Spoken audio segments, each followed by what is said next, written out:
Please welcome to the stage David Suzuki and Tara Cullis. Did you ever know that you're my hero? Everything I would like to.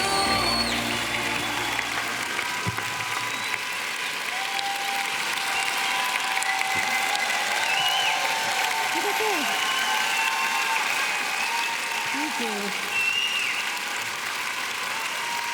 Thank them for staying.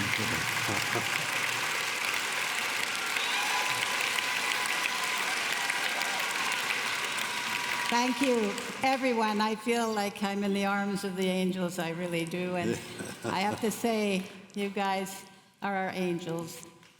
And the performance and everyone, I thank you all. What a completely wonderful and humbling evening. And I just want to thank all those who put this together so well. You know, it made me think back to the contrast of where this all started. Pearl Harbor and genetics. Because David's origins were not auspicious. His story began in poverty and racism. Even though his parents were born in Vancouver around 1911, as a little 6-year-old boy during World War II, David and his family were suddenly labeled enemy aliens. Their house and possessions were confiscated permanently, and they were put into the Japanese-Canadian internment camps for 4 years.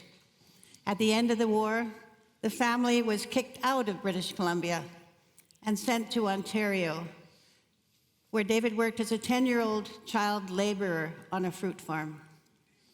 That's how he learned in his bones that equality, social justice, and human rights are easy to grant when times are good. They only matter when times are tough. But once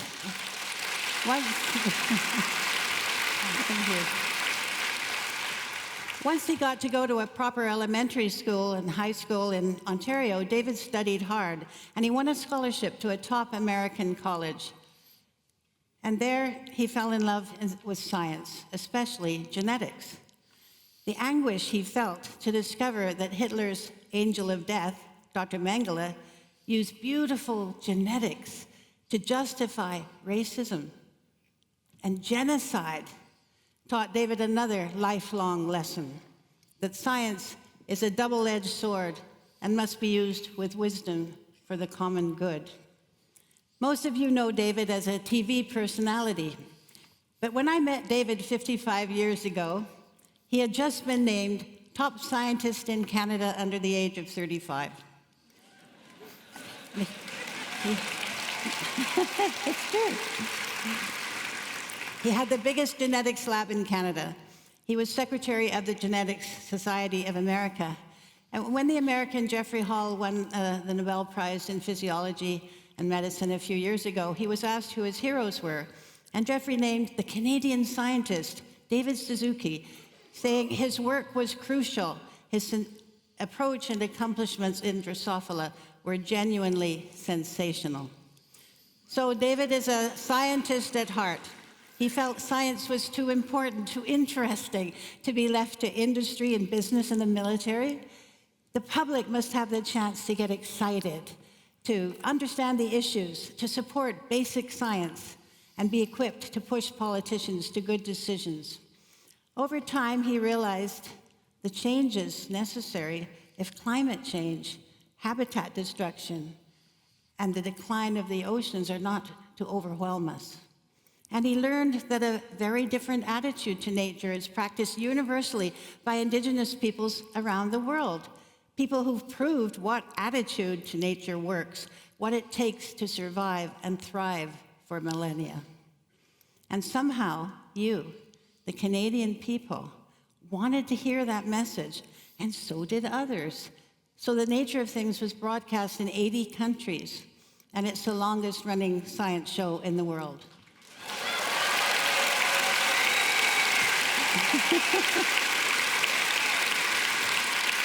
Thanks to CBC.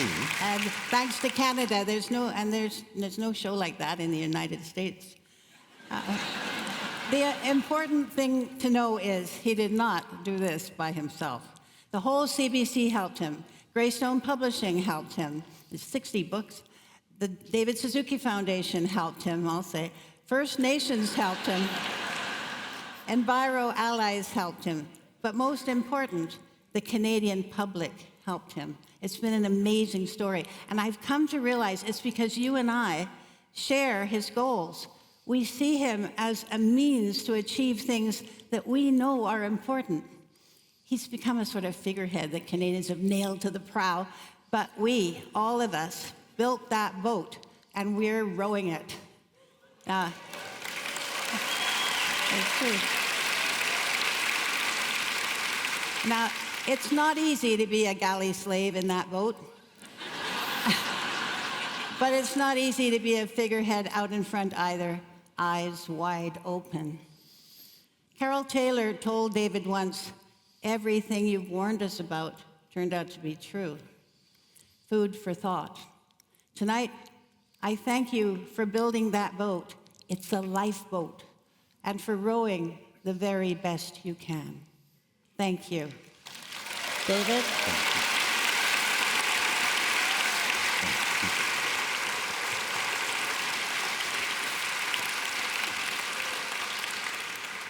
Well, I thank the First Nations of this land for their generous welcome to their territory.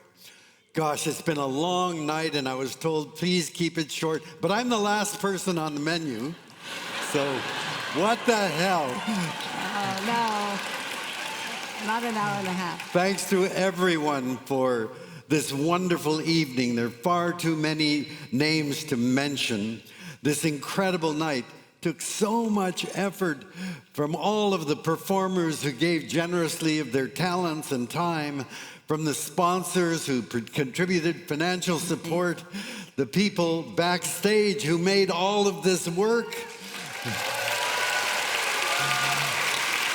The incredible DSF staff and volunteers, and thank you all for coming and staying. Thank you. We are here to celebrate our fight to protect the future for our children and grandchildren. And it's been a privilege to have had 90 years to join that fight.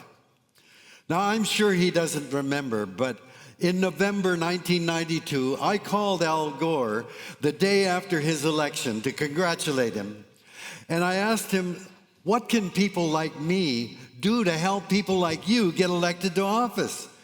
And his answer gave me direction.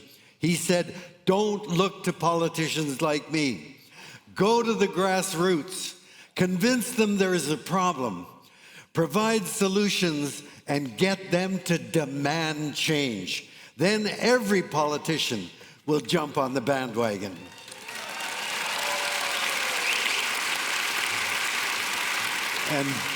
And that's what he has been doing tirelessly ever since he left political office, and that's why he won the much-deserved Nobel Prize.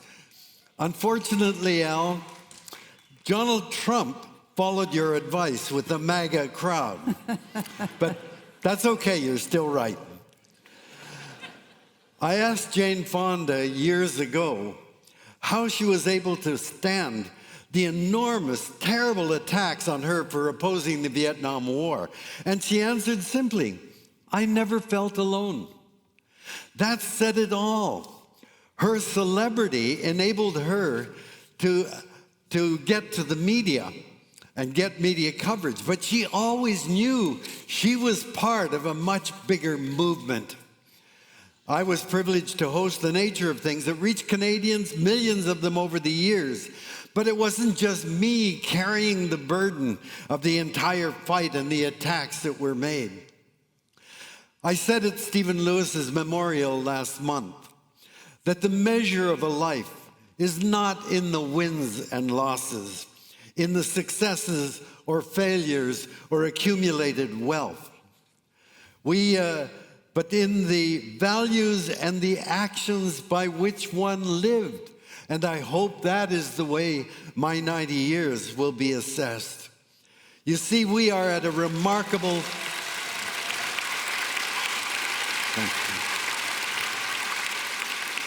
We are at a remarkable tipping point in the history of life on Earth. We appeared on the savannas of Africa 200,000 years ago, a two-legged, furless ape, not very impressive. So how did we do it? Of course, the answer is our brain. We were smart, we were curious, observant, inventive, and we remembered. And that brain invented an idea called a future that we could affect in the present. You know, you're walking along a path that branches like this and you go, oh, Dad went to the right and he damn near got killed by a saber-toothed tiger, but Mom went left and she found some fruit to eat. Let's go left. Foresight was a huge survival trait. Today, we have scientists and supercomputers, and for over 50 years, leading scientists of the world have warned, looking ahead at the dangers and the opportunities. They warned us we were on a dangerous path. But legal jurisdictions, economic priorities, and political machinations have blocked the actions that were needed. The David Suzuki Foundation was established in 1990 to determine the underlying root causes of the environmental problems.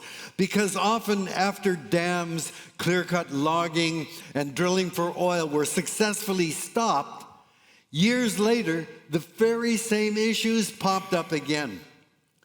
So we wanted to know, why is it that we keep repeating these problems? And now it is crystal clear why. For almost all of human existence, we understood that we are one small strand in a web of relationships with the air, with water, with soil, with sunlight, and all other creatures that are our relatives, the other species of plants and animals that share the planet with us.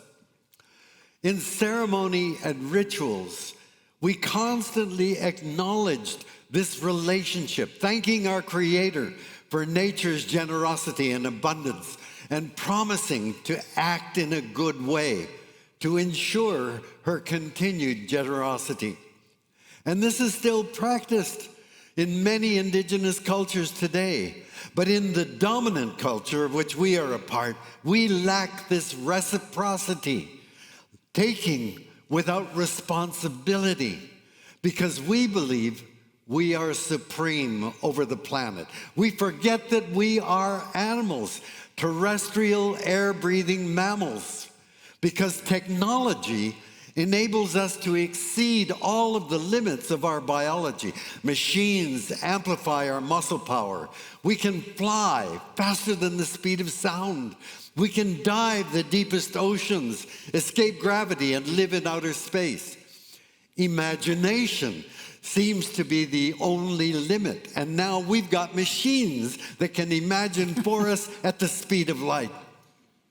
Already we dream of controlling weather, establishing colonies on the moon, harvesting minerals from asteroids, and migrating to Mars, all while ignoring the massive degradation of our home.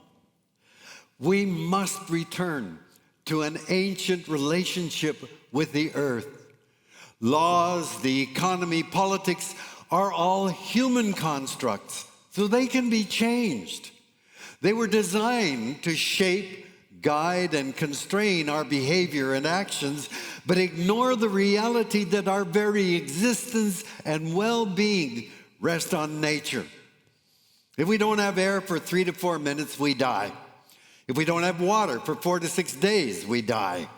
If we don't have food for 4 to 8 weeks, we die. These basic needs are not created by human technology or factories. They are gifts from nature. How can any creature treat air, water, soil, and the rest of life in thoughtless and destructive ways that threaten their own existence, claim to be intelligent? We have become too smart. We become too smart for our own survival because we have such faith in our intellect and the institutions we have created. To transform the legal, economic, and political systems, we have to begin with the understanding that nature is the foundation of our lives and well-being. And then science must be elevated out of the babble of social media as the most credible source of information about the state of the planet and the principles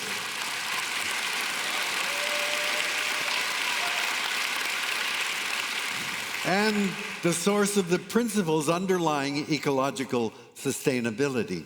And the primary force motivating the demand for change must not be fear, but love. Love for our children.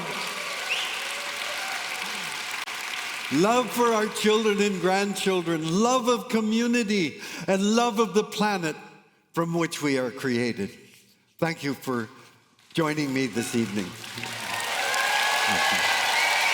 Where do we go? I think we're going down here. We're going to read the last